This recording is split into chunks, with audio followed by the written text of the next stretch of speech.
नमस्कार. दासबोध निरूपण मालिकेतील हाचा 80वा भाग. आज आणि उद्या 81व्या भागात आपले सर्व निरूपण पूर्ण होईल. आज आपण 80व्या भागामध्ये ह्या दासबोधाचं सार माझ्या मतानं काय आहे की प्रपंच आणि परमार्थ हे दोन्ही तुम्ही व्यवस्थितपणे केले पाहिजे. आधी प्रपंच करावा नेटका, मग परमार्थ विवेका. म्हणून उद्या आपला निरूपण पूर्ण होण्यापूर्वी आणि आजच्या दासबोधातलं आपलं पुढचं विवरण करण्यापूर्वी थोडं ह्याचं जे काही महत्त्वाचं आहे दासबोधातच आलेलं ते सलगतेनं सांगावं असं माझ्या आत्ता मनात आहे. ते मी आपल्याला सांगणार आहे. मानवी जीवनामध्ये प्रत्येकाला हक्क आहेत, कर्तव्य आहेत. त्याप्रमाणे प्रपंच हा निष्ठेनं करणं, व्यवस्थित करणं हाही कर्तव्य आहे. आणि मग परमार्थाला लागणं हेही आपलं कर्तव्यच आहे. समर्थ आणि इतर संत यांच्या शिकवणीत फरक काय आहे की समर्थ अन्य सर्व संत म्हणतात की प्रपंच टाकून द्या, परमार्थ करा, त्याचा त्याग करा प्रपंचाचा.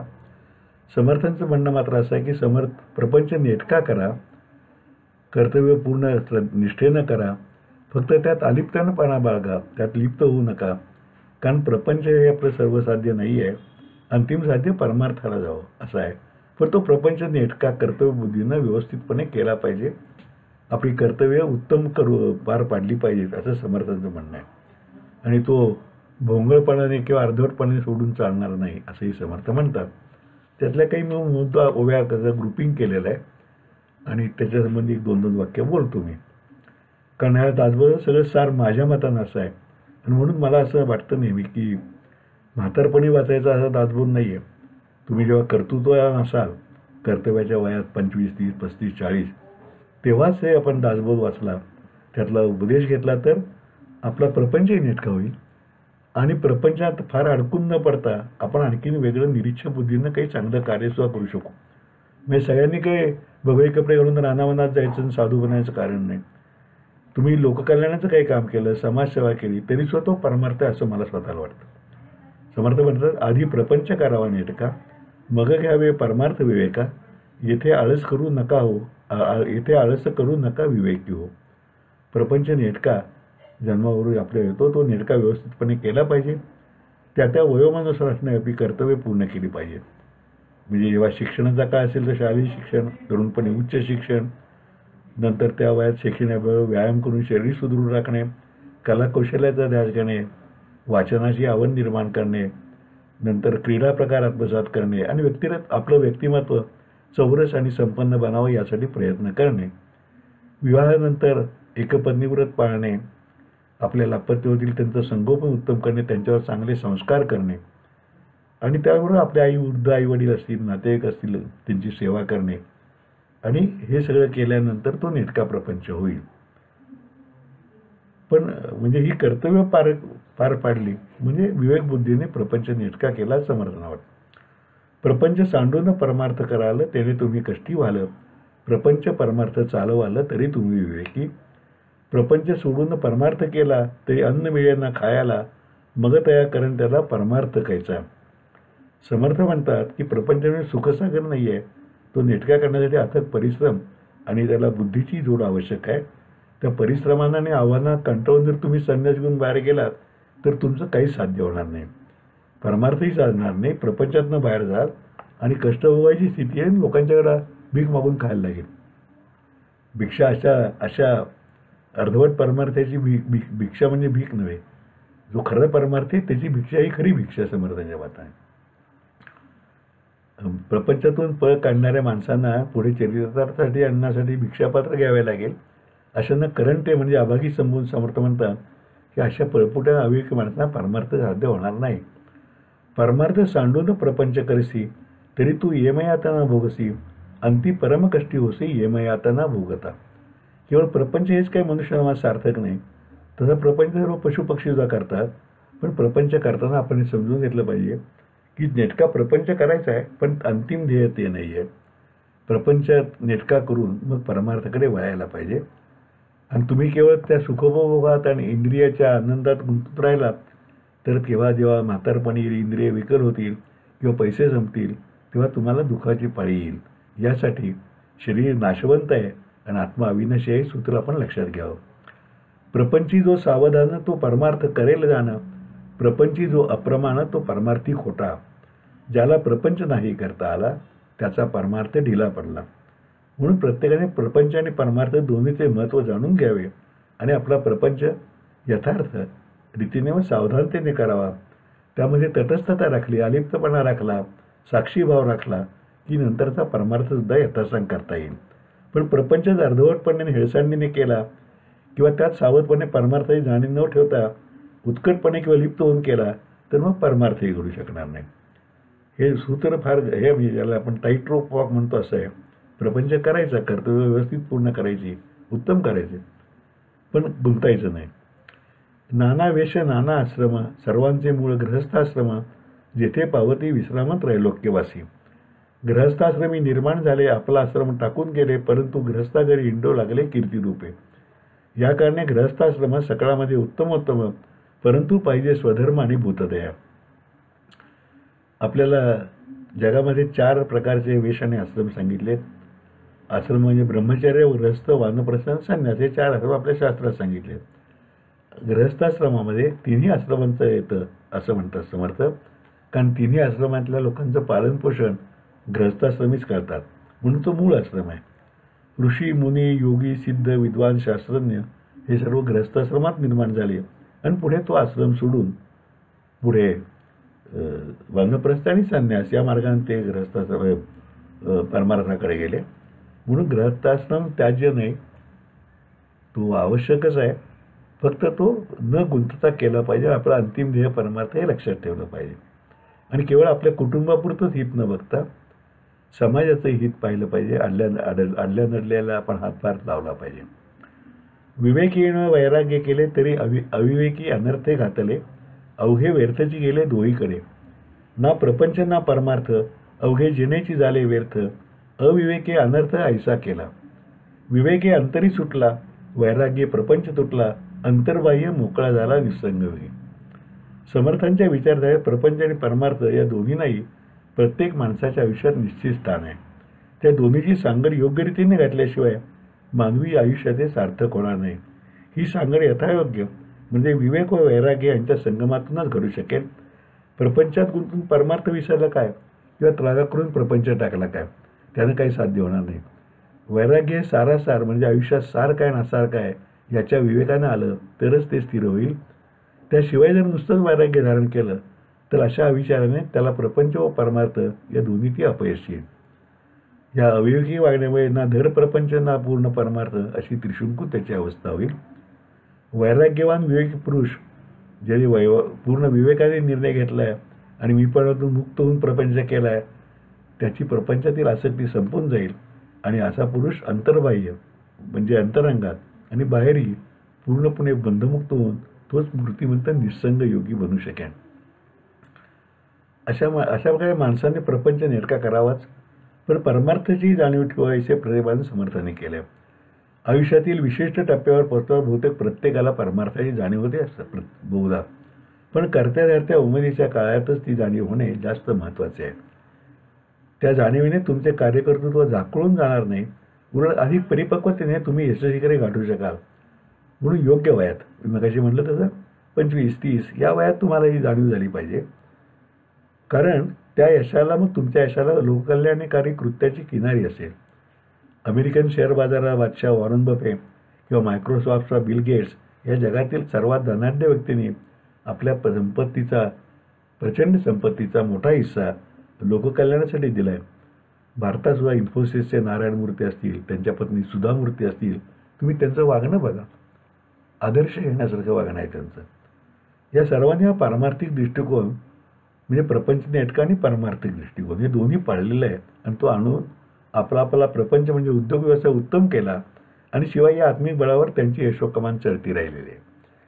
त्यांनी अंगीकारलेली ही जीवनपद्धती समर्थांच्याच उद्देशाप्रमाणे नाही का, तेव्हा आपण सुद्धा त्यांचे आदर्श ठेवून तरुणपणापासूनच प्रपंच आणि परमार्थ यांचा मेळ घातला तर आपणही अरत्र व परत्र म्हणजे लौकिकदृष्ट्या आणि पारलौकिकदृष्ट्या असे दोन्हीकडे यशस्वी होऊ असं मला वाटतं. हे दासबोधाचं हे मी आपलं माझ्या अल्पबुद्धीप्रमाणे काढलेलं सार आहे असं मला वाटतं. म्हणून उद्या आपण पूर्ण करू त्यापूर्वी हे सांगून टाकावं असं मनात आलं आणि म्हणून मी हे धारिष्ट केलं. समर्थांच्या शब्दाप्रमाणे मी हे धारिष्ट केलं.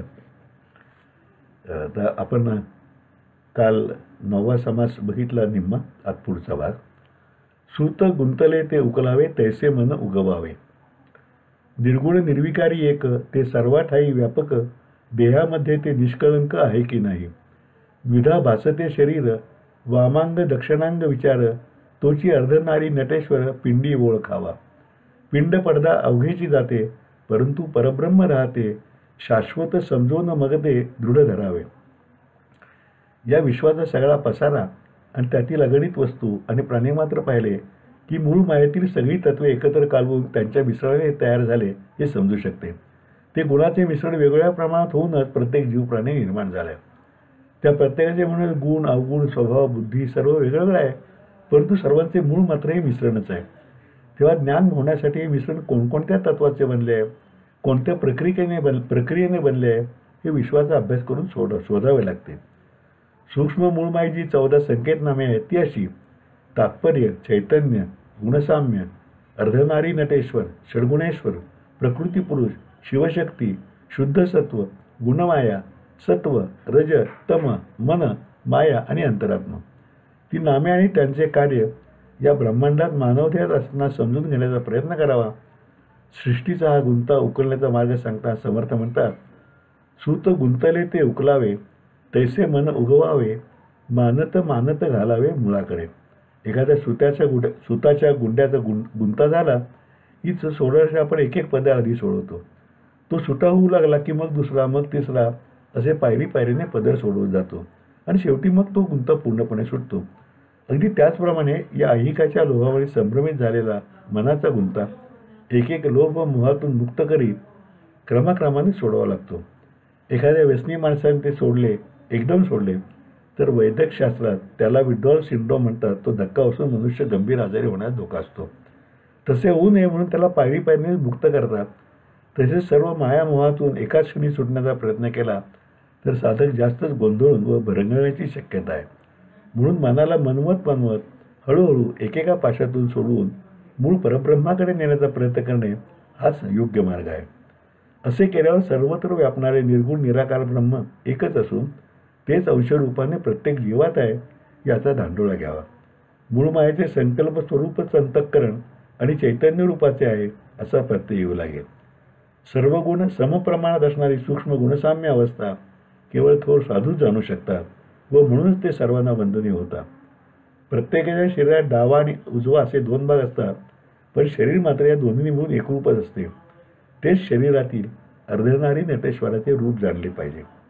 आजच्या आधुनिक युगात सुद्धा आपल्या शरीराची डावी बाजू ही स्त्री गुणांचं प्रतीक आणि उजवं पुरुष गुणांचं प्रतीक असं मानलं जातं. योगानं रजनी यांची काही व्याख्यानं ऐकायला मला योग आला तर हे सूत्र खूप समजून सांगितलं. असो, त्यालाच षड्गुणेश्वर, प्रकृती पुरुष किंवा शिवशक्ती असे म्हणतात. सत्व, रज आणि तम यांच्यामुळे शरीराच्या क्रियांना प्रेरणा मिळते आपण पाहतोच.